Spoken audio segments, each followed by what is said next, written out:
Bom dia a todos. Vamos abrir nossas Bíblias para Cantares, capítulo 6, versículo 3.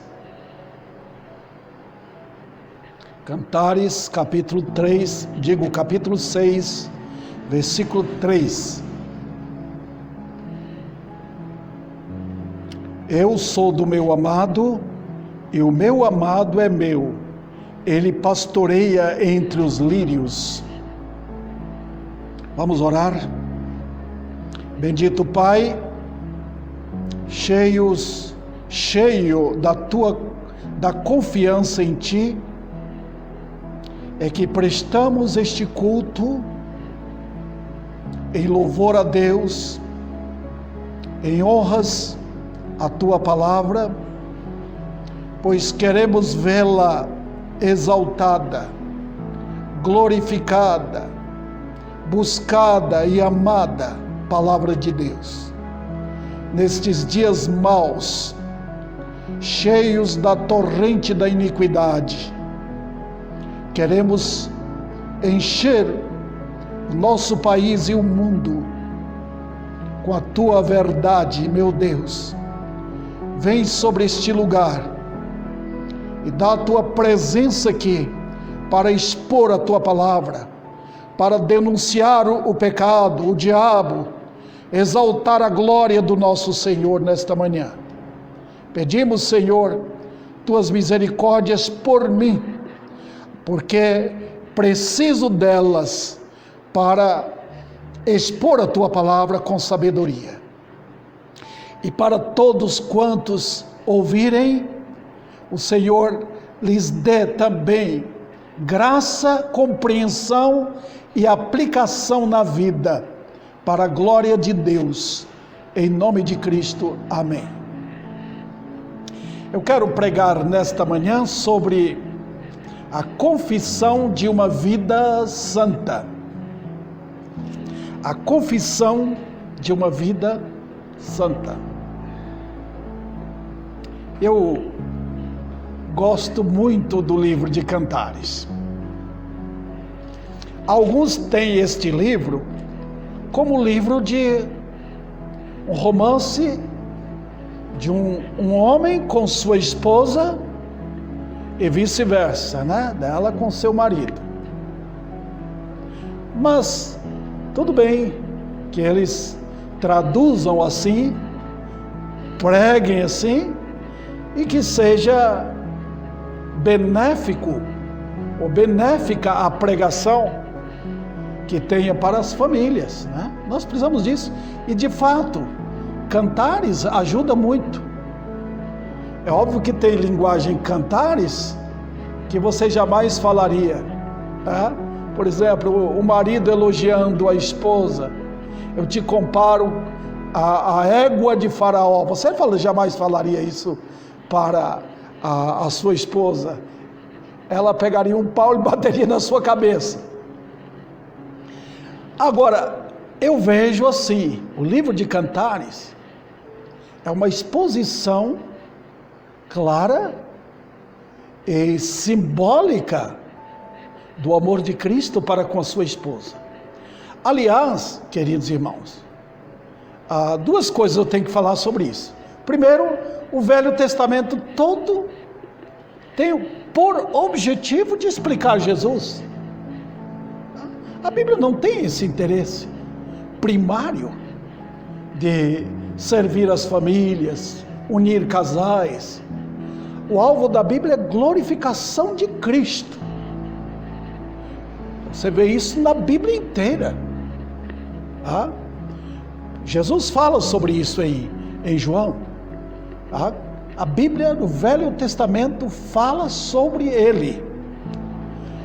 Moisés, na lei, nos profetas, em tudo. Nos Salmos, Cantares, Eclesiastes, Provérbios, livro de Jó. Tudo é a glória do Cordeiro.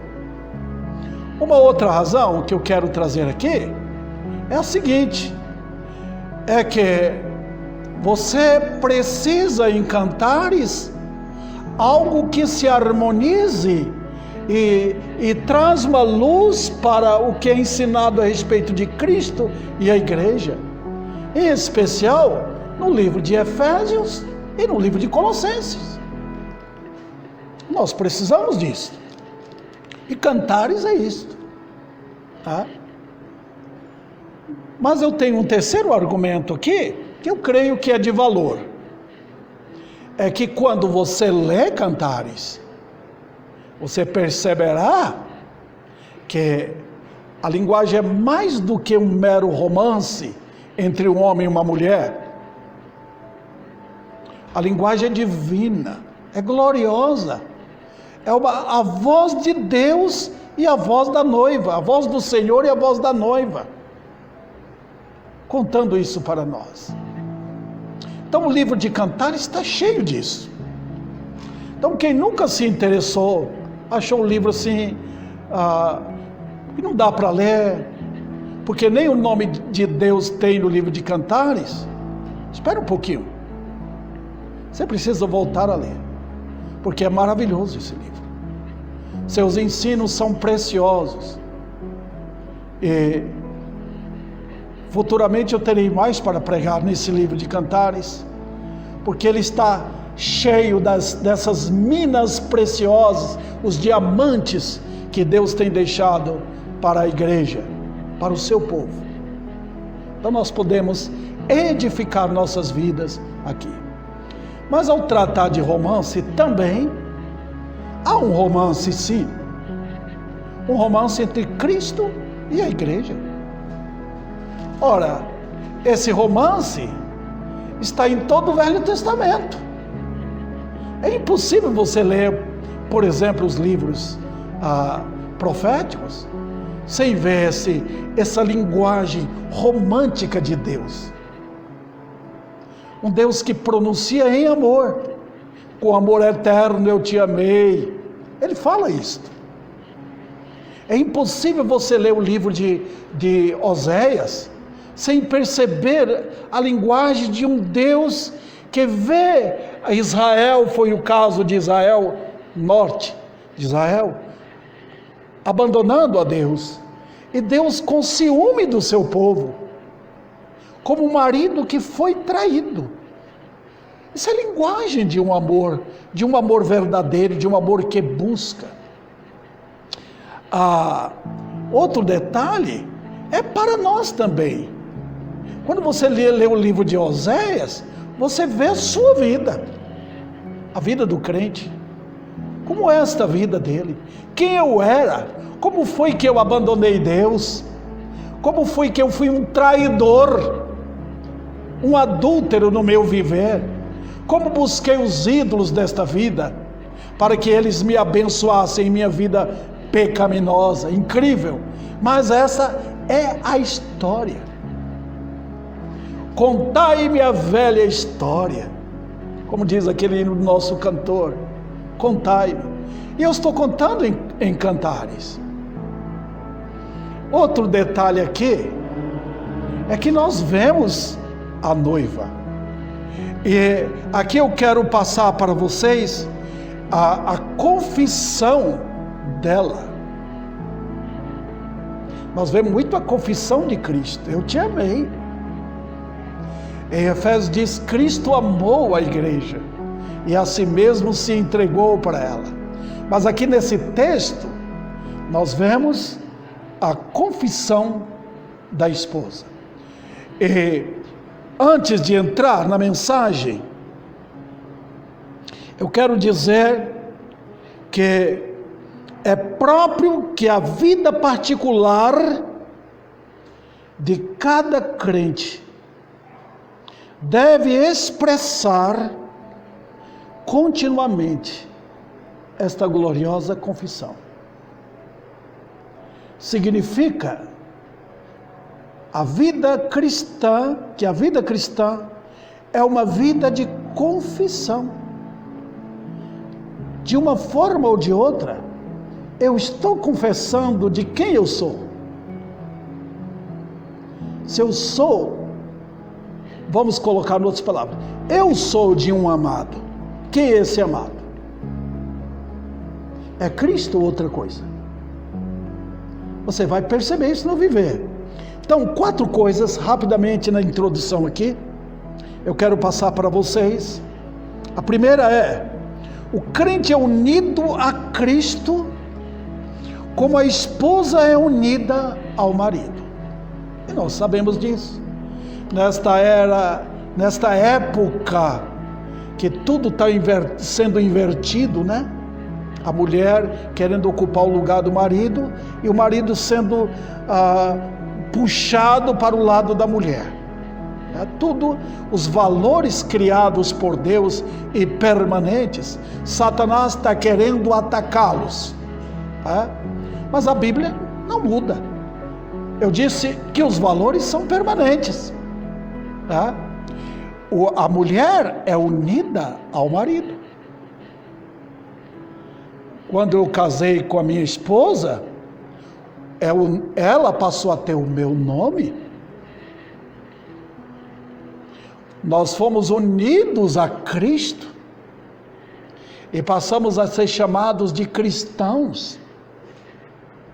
Esta união vital que acontece quando a pessoa é salva.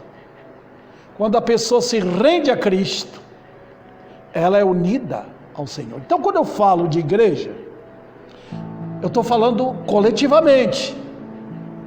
Cristo amou a igreja. Mas a confissão aparece individual. Quando nós nos unimos na igreja, nós cantamos essa confissão. Nós estamos juntos, individualmente, nós nos unimos para cantar essa confissão e aparece num coro só. Eu sou do meu amado e meu amado é meu. Pronto. Então, se você não pode confessar isto, tenha dúvida se você é crente. Lembra? Se você não pode fazer essa confissão de cantares, duvide que você seja um crente em Cristo. Você não vai ter essa confissão nem na vida diária, nem na igreja. A igreja vai ser um clube para você. Você vai confessar o que você gosta. É por isso que as igrejas estão mudando. É que cada um quer o seu sistema de culto. E na igreja de Cristo não é assim. Nós cantamos uma confissão só. Eu sou do meu amado, ele é meu. Segunda coisa, irmãos, é que o mundo e o diabo continuamente chegam para seduzir os crentes e fazê-los cair. Nenhum crente está livre desse perigo. Nenhum. Todos eles são puxados, atraídos, seduzidos para as lutas inflamadas do diabo para arrastar os crentes no pecado. Então, cuidado. Foi essa exortação que Paulo deu à igreja de Corinto. Ele disse que lutava para a igreja não ser levada pelos ardis do diabo. Ele falou: eu não ignoro os ardis dele. Ele está sempre trabalhando para destruir vocês. Ele é o sedutor, o Dom Juan da humanidade. Satanás é. Então, queridos irmãos, lembremos bem, cantares vem nos fortalecer para nós ficarmos unidos a Cristo. Eu quero doravante pregar no capítulo 8 sobre esse assunto. Terceiro lugar, o crente precisa conhecer a respeito do amor do Senhor. Não tem um crente que ama a Cristo mais do que Cristo ama a ele. Ninguém pode fazer isto. O que está acontecendo hoje é exatamente uma sedução maliciosa do diabo nas chamadas igrejas modernas. Elementos que jamais conheceram a verdade estão tentando passar através do chamado louvor deles uma admiração emocional e inexistente no coração. Por exemplo, eu estou apaixonado por Jesus. Eu quero tocar em ti. Isso não expressa confissão nenhuma. Não tem ninguém apaixonado por Jesus. Não existe isso. O crente ama Cristo com um amor recíproco, porque Ele amou primeiro. E nosso amor é tão diminuto, tão pequeno. Homens de Deus lutavam em agonia, em oração, para amar a Cristo melhor. Nós vamos, os crentes, passar o nosso resto da vida aqui, lutando e chorando: Senhor, como eu posso amar melhor o Senhor? O amor de Cristo nunca diminui pela igreja. É o nosso amor que é tão pequeno em relação ao amado. É uma luta constante. Então, queridos, nós precisamos conhecer o Senhor. A maior falha da igreja hoje está em não conhecer seu Deus. Eu preguei já aqui, naquele Salmo 100, sabei que o Senhor é Deus. É um contínuo aprendizado. Eu tenho que saber quem é Ele. Como foi que Ele me amou? A igreja não é o lugar para eu escolher o que eu quero ouvir. A igreja é o lugar onde nós juntos aprendemos acerca de quem é o nosso Deus. Foi isso que Deus passou para Israel, até na lei de Moisés. Conheça o Senhor. Foi esse o ensino e exortação para que o povo não abandonasse o seu Deus. Essa tarefa que o pastor tem que passar. Quem é o meu Deus? A igreja precisa conhecer. Senão ninguém vai ter temor. Em quarto e último lugar aqui, nessa introdução, eu digo também que essa confissão que vemos aqui no capítulo 6, versículo 3, ela é feita continuamente em forma de, repetindo, confissão. E o que importa na vida é confissão. Uma mulher casada dirá lá fora: eu tenho meu esposo, ele vai me proteger. Um homem casado também fala: eu tenho minha esposa, eu a amo. Vida cristã é a mesma coisa, queridos. Se você não puder confessar: eu sou do meu amado, então alguma coisa está errada. Você tem outra confissão, e isso vai aparecer na vida. E essa confissão aparece como? Em forma de adoração, obediência e testemunho. Pronto. Confissão. Porque vem do coração. A vida é coração. Deus nunca fala ao homem meramente nos pensamentos. Ele fala na consciência. Ele dirige a sua palavra à consciência. Agora vamos para a mensagem. Eu demorei um pouquinho na introdução para realçar a importância desse livro e desse versículo que eu estarei pregando agora, a partir deste momento, nesse primeiro ponto. Dentro do texto, por favor, não vamos sair do texto. Eu sou do meu amado e o meu amado é meu. Tá vendo? Nem é Cristo falando por ele, ele falando de Cristo. Vamos lá. A primeira lição é como se fosse uma repetição do que eu falei ainda há pouco na introdução. É uma confissão de fé genuína. Eu sou do meu amado. Isso é chamado confissão de fé.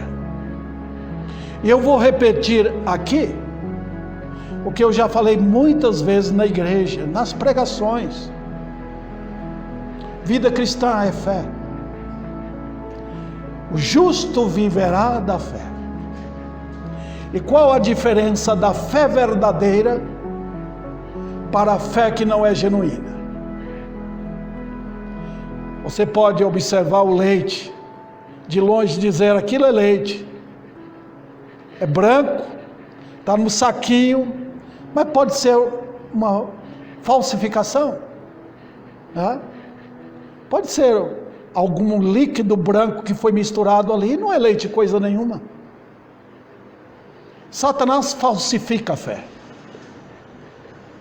A Bíblia compara a fé cristã como ouro puro.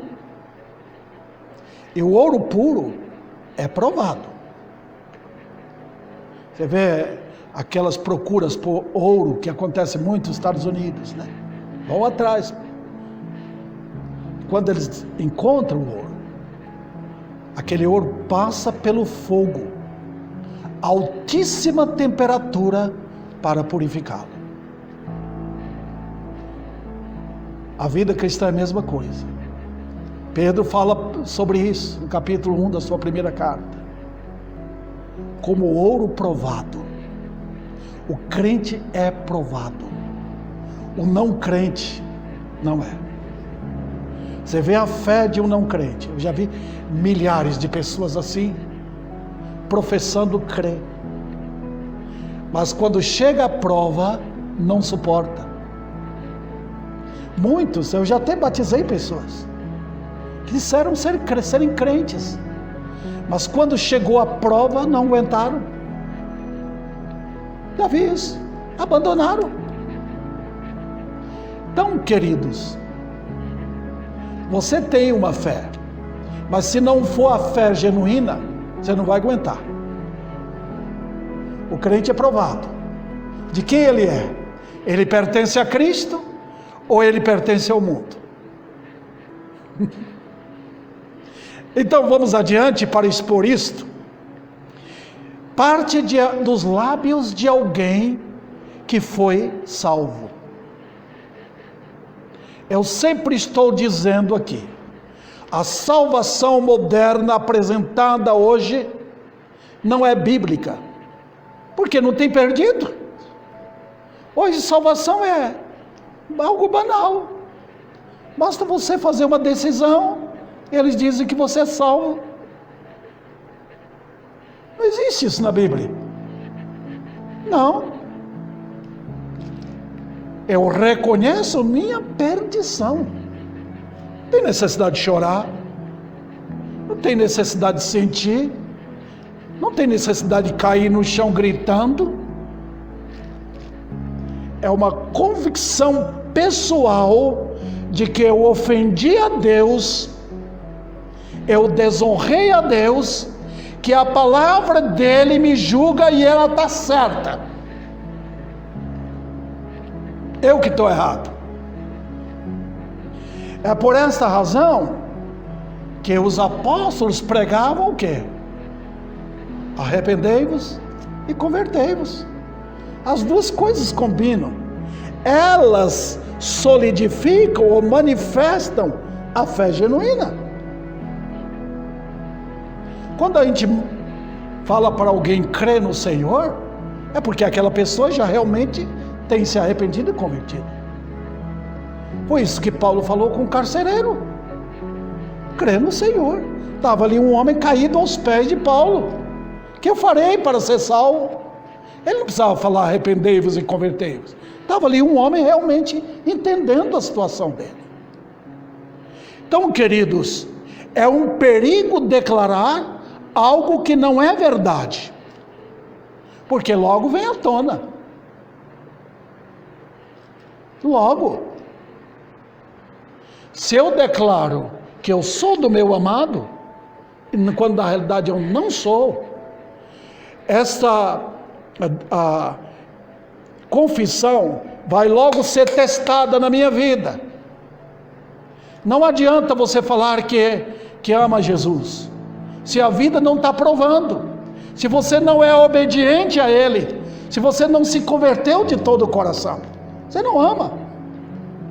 Eu sou do meu amado, mas qual amado? Você tem um amado na vida. Tem alguma coisa que você ama mais do que Jesus. Então Cristo não está na lista dos seus amores. Só tem um, é o seu amado. Então você não pode colocar Cristo e mais outro, mais outro. Então, imagina uma esposa colocando seu marido na primeira lista, mas o José no segundo lugar, o Daniel no terceiro lugar, o Antônio em quarto lugar. Alguma coisa está errado, não é verdade? É o marido só. Veja, queridos, vem logo à tona. A confissão da gente manifesta nossos atos. Não adianta, eu amo tanto a Jesus. Você não tem compromisso com Ele. Você não ama a palavra de Deus. Você não ama a igreja dele. Você não participa da família dele. Um povo que ora, que canta, que exalta o Senhor. Você não ama ouvir a palavra dele. Você não está trabalhando, lutando. Você não luta em sua casa, nem na vida diária. Você não dá testemunho. Então, o que acontece?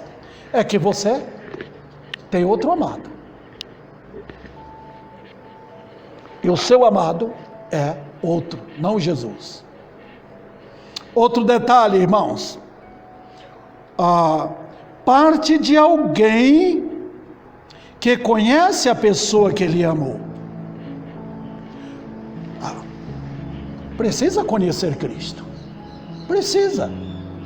Você pode perceber que quando aquele cego de nascença foi curado, Jesus saiu. Então, quando vieram falar com ele, quando aquelas autoridades perversas chegaram para pegá-lo, para tentar forçá-lo a tirar dele um ódio contra Jesus, ele contou o que ele viu. Eu era cego, não sabia nada disso. Quem é ele? Eu não sei agora. Uma coisa eu sei, eu era cego e agora vejo. Então essa pessoa é importante. Era isso que ele queria dizer. Então, logo Jesus apareceu para ele. O que é que ele fez? Ele ajoelhou e adorou. Aquela atitude dele, agora eu te conheço. Eu sei quem tu és. No domingo passado, eu preguei à noite sobre a letal ignorância. Se não credes que eu sou, morrereis em vossos pecados. Tem muitos que não conhecem o Senhor. Ouviram falar dele, mas a verdade não chegou ao seu coração de tal maneira para ele fazer uma confissão. A confissão é feita com a pessoa perto, não distante. Eu te conhecia só de ouvir. Quando Jó entendeu a verdade, agora eu vou pôr minha mão na boca, não vou falar nada. Ele estava fazendo a confissão dele. O que acontece hoje? Várias pessoas dentro da igreja ouviram, Jesus salva, mas nunca entenderam esta verdade no íntimo. Nunca. Então como pode compreender a salvação? Você nunca se viu perdido? Você nunca pediu em confissão para Ele salvar? O fardo não saiu. O peso do pecado continua. Você continua peregrinando no mundo errante, atrás das coisas daqui. Outro detalhe: amor revelado, o amor de Cristo, revelado ao vir ao mundo e se entregar na cruz. A história da cruz é a central história da Bíblia. A central história da Bíblia não é a família, não é o homem e seus interesses. A central história da Bíblia conta-me a velha história do grande Salvador. Ele morreu em meu lugar. Ele é o único mediador entre Deus e os homens. Essa é a história que ergue a cabeça, os olhos do pecador para cima e faz com que ele mire o Calvário. Nós não temos uma história mais importante na Bíblia do que a história do Cordeiro. É nessa história que eu entendo a eleição. É nessa história da cruz que eu entendo depravação total. Que eu entendo que Ele me amou. Que eu entendo salvação eterna. É a história da cruz. Quem é Ele? Quem? João falou. Quando Jesus vinha se aproximando, Ele pegou os seus discípulos. Vem aqui. Sabe quem é aquele homem que está vindo lá? Ele é o Cordeiro de Deus que tira o pecado do mundo. Nota como João tratou o assunto. Ele apresentou o Salvador. Ele apresentou o problema do homem, o pecado. Eu sou do meu amado. O meu amado é meu. É amor que ele achou no pecado. Olha que história impressionante. O mundo não quer ouvir história, mas a Bíblia manda. Manda a gente voltar os olhos para o passado. O que foi que aconteceu? Eu tenho uma história na minha vida? Tenho. O que aconteceu? Olha, eu estava no pecado. Eu era um perdido. Eu nasci no pecado. Eu não vim ao mundo como um anjinho, não. Eu vim como um verdadeiro Adãozinho, pronto para mentir, para dizer que Deus estava errado. Eu nasci para curtir a vida no pecado. A Bíblia conta sobre isso. Eu vou falar o quê? Então, o que aconteceu quando eu me converti? Veja o que aconteceu na cruz. Algo me fez aceitável. Eu rapidamente lerei Romanos capítulo 5, versículo 8. Eu creio que é um versículo que você já conhece de cor. Mas Deus prova o seu amor para conosco. A Bíblia não diz que Davi prova o seu amor para com Deus. Deus prova o seu próprio amor para comigo, pelo fato de ter Cristo morrido por mim, sendo eu o quê? Um pecador. Coloquei no singular aqui, para vocês entenderem o que é a confissão.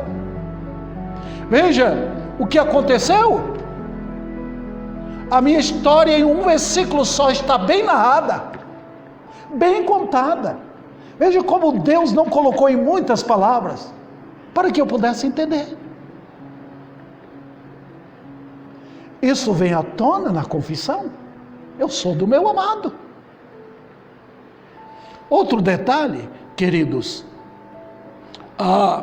somente a fé bíblica pode fazer essa declaração. Não tem outro jeito. Se não for pela fé bíblica, não consegue. Quando a pessoa converte, o que brota nele? O hino 20 do nosso cantor. A gente canta porque muito na igreja. Amavas-me, Senhor. É a terceira estrofe. No fundo do meu peito, olha o que aconteceu no dia da conversão. Brilhou a doce luz do meu Consolador e com promessas 1000 do teu amor perfeito, nasceu em mim a fé em que hoje me deleito. Meu Deus, que amor! Olha, queridos, essa é a história. Quando o pecador é salvo, brota a fé. Deus liga na tomada do céu. Você liga seu ventilador, ar-condicionado, liquidificador, geladeira. Se você desliga, acabou, não funciona nada.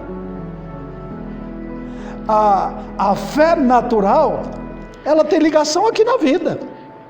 Mas a fé verdadeira, na hora da conversão, Deus, Ele liga a tomada no céu. Brotou a doce luz, nasceu ali.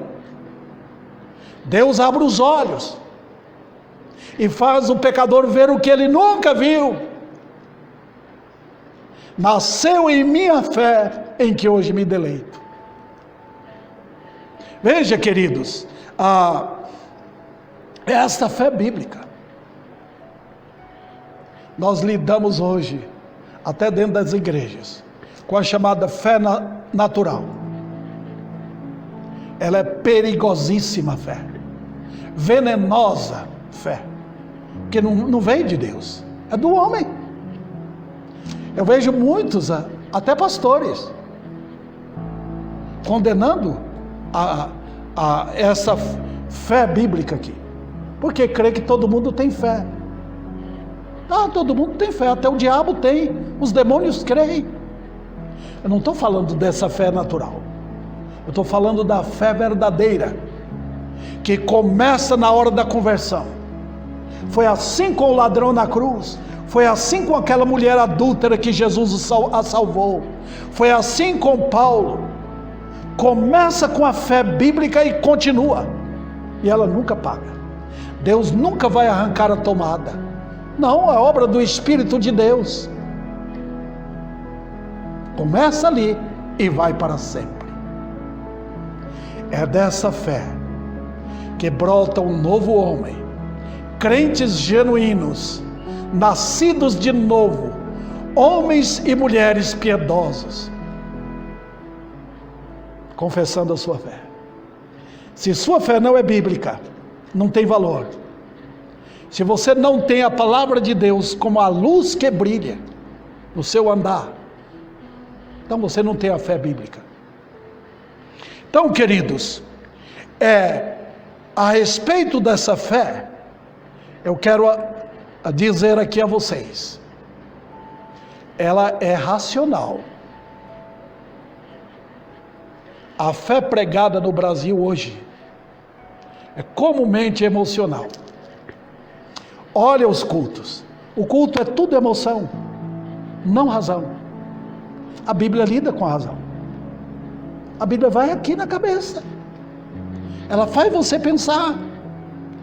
A Bíblia é comunicação. E comunicação faz a gente pensar.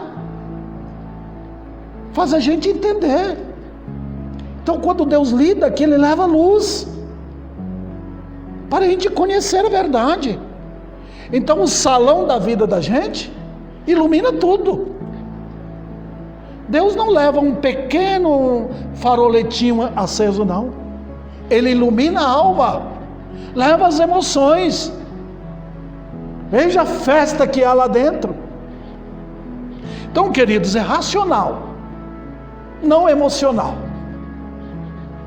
Então, esse culto que temos hoje faz a pessoa nas emoções dizer que ama Cristo, mas na vida não. Não vai ser no dia a dia, não vai ser ele sozinho lá em sua casa, ou no meio dos incrédulos, não vai ser. Ele tem um outro envolvimento com as trevas. É algo racional? Mas é envolvente e real. Vamos então para a experiência dessa confissão. Nós não gostamos de falar de experiência? Tá bom. Mas se a coisa não tem uma experiência, Eu não estou falando de mera emoção, mas da verdade que entrou. Toda vez que conhecemos um fato, aquilo mexe com a gente. Eu só conhecia de ouvir, mas agora eu estou sabendo o que é. Agora eu entendo. Eu já falei do Evangelho para muitas pessoas. Elas ouviram, mas o que acontece? A primeira coisa que acontece na vida de alguém que ouve o Evangelho é que começa a mexer com o velho homem. A tendência da pessoa é fugir, é rejeitar Deus imediatamente. Mas notem, queridos, quando a pessoa se converte, não tem uma experiência de uma confissão? Tem sim. Olha o que Paulo diz em Gálatas 2:20. Estou crucificado com Cristo, não mais eu vivo, mas Cristo vive em mim. Ora, isso é experiência. Ele entendeu essa verdade. Deus passou para ele. Que coisa! Às vezes, a experiência não é tão grandiosa como a de Paulo, que caiu no caminho na entrada de Damasco, sob a luz ofuscante da glória de Cristo. Às vezes, um irmãozinho simples, você não pensa, você acha que ele não tem uma confissão. Tem. Na hora H, naquele momento crucial, ele tem sua confissão. Eu sou do meu amado, e meu amado é meu. Ele vai falar isso. Simples. Ele não tem muita coisa para falar. Assim como o cego, ali que Jesus curou, não tinha muita coisa para falar. A confissão dele foi simples. Eu era cego, agora eu vejo. O que vocês querem? Foi assim com a vida de milhares de crentes que foram sacrificadas, foram mortos, passaram por cruéis experiências e provações. Eles confessaram. Eles não tinham muita teologia. Santos de Deus são assim. Você conhece o povo de Deus? Eles aparecem na hora da confissão. Eles não fogem. Vamos então para o segundo ponto aqui. É uma confissão reveladora. Eu tratei do primeiro assunto aqui falando sobre uma confissão de fé genuína. Mas eu quero acrescentar aqui que essa confissão é reveladora. Sabe por quê? Ele diz no texto, eu sou. Puxa, vamos pensar nisso? Vamos meditar nisso? Vamos encarar isso? Vamos beber dessa água pura e santa? Vamos lá. Nós sempre declaramos o que somos por atos e palavras. Está revelando que nós somos. O ladrão revela que ele é ladrão, roubando. O mentiroso, que ele é mentiroso. O adúltero, porque ele adultera. O idólatra, porque ele adora ídolos. Você tem a sua, vamos dizer assim, sua confissão revelada em seus atos. Os mundanos fazem sua confissão. Diariamente os homens do mundo, homens e mulheres, estão dizendo, eu sou do meu amado. Estão dizendo. Eles amam aquilo para o qual eles se gastam. Gastam pelo futebol, gastam pelo dinheiro, procura demais, gastam pelas suas paixões preferidas, para suas imoralidades, pelas suas mentiras religiosas. Sempre estão dizendo, confessando, eu sou. A vida vai ser assim. Pela manhã, hoje, domingo, as pessoas levantaram para mostrar sua confissão. Para onde eles vão? O que é que eles fazem? O que é que eles pensam? O que é que eles querem da vida? Quais são seus sonhos e ambições da vida? Os homens e mulheres estão sempre fazendo sua confissão: eu sou do meu amado. A confissão do mundo é unânime. Dê uma olhada em Sodoma e Gomorra. Você vai falar: pastor, eu não conheço a cidade. Olha a Bíblia. Veja bem, ali havia uma confissão, e várias. E aquela confissão do mundo de Sodoma e Gomorra era unânime.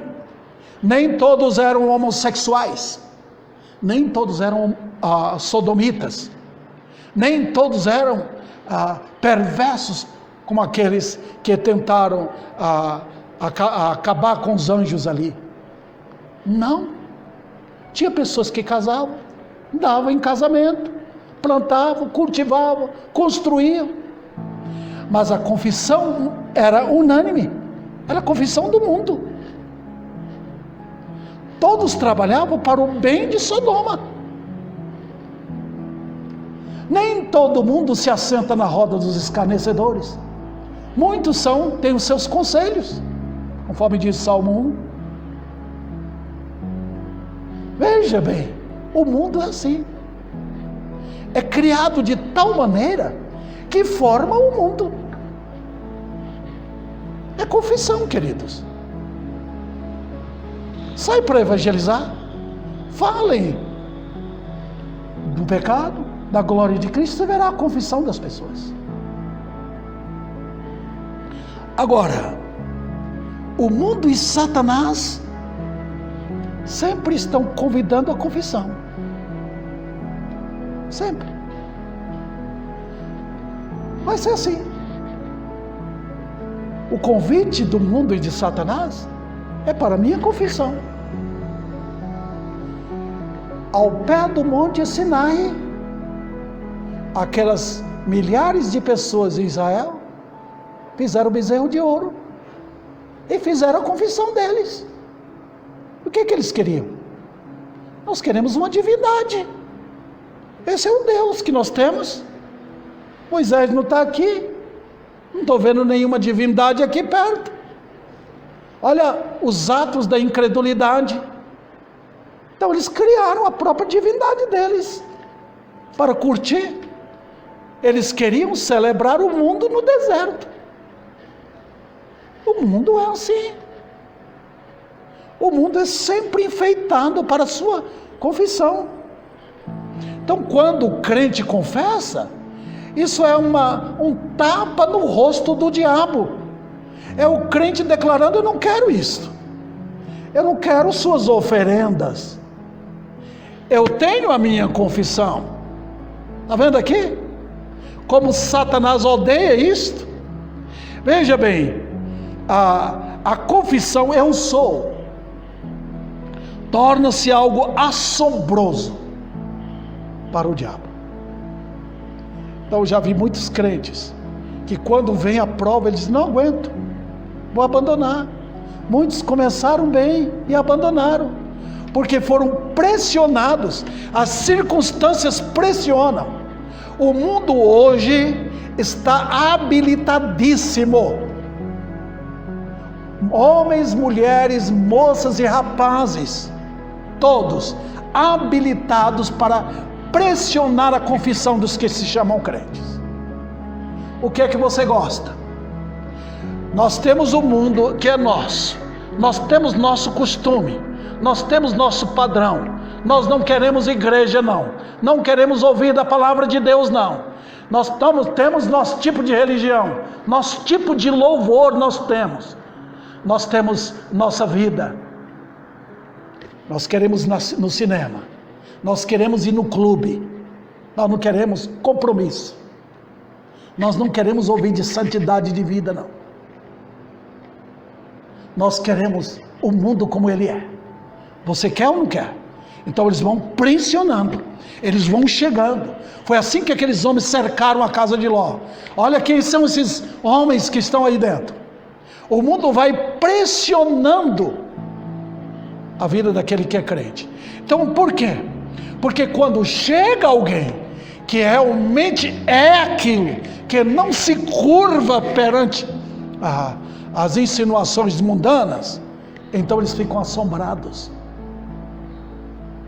Olha, a coisa que mais me entristece hoje é ver quão poucos são, quase nada, de homens comprometidos com a verdade, de homens cuja fé é ortodoxa, que não abandona a verdade, que não abandona o seu Senhor, que não se curvam perante este mundo. Eu sou do meu amado. Ele colocou aquela assinatura, eu sou dele. Ele assinou aquilo, pronto, acabou. Isso é milagre. O mundo não vê isso normalmente, não. Foi por causa desta fé que Deus autorizou muitas vezes que Satanás pisasse, oprimisse os crentes. Aconteceu nos países comunistas. A Igreja Católica na história matou milhares de crentes. E nós estamos sendo provados hoje. O mundo inteiro está sofrendo essa pressão. Na América, na Europa, na Ásia, na África. Quem é de Jesus? Vamos acabar. Satanás veio por outros caminhos até chegar no objetivo dele. Milagre, queridos. Deus opera milagres. Então, encaremos vidas de santos que fizeram essa confissão. Abraão fez várias vezes. Fez quando os cidadãos, os reis de Sodoma, ofereceram dinheiro para ele em troca dos homens. O que é que ele disse? Não, eu nunca quero que vocês digam que me enriqueceram. Nunca. Confissão de fé. Foi assim na vida de Jacó. Mesmo com a turbulência da vida dele, ele fez confissão. E na hora da morte, ele teve forças para sentar no leito e abençoar os filhos. E partiu. Eu sou do meu amado. Foi assim com José, provado ali no Egito. As provações simplesmente resultaram nessa declaração: eu não pecarei contra o meu Deus. E na hora, perto da morte, pediu que os seus ossos fossem levados do Egito e serem sepultados lá em Canaã. Que história de fé! Foi essa confissão de Moisés que deixou o conforto egípcio. Ele seria um líder incrível, cheio de riquezas, de mulheres. Mas ele se tornou escravo, com o povo escravo, por causa do galardão, por amor ao Senhor. Eu sou do meu amado. Nós não vemos isso hoje. Eu conheci vários santos de Deus, homens que deixaram o conforto dos seus países para servir ao Senhor. Serviram aqui no Brasil, morreram aqui. Outros estão aqui ainda no Brasil.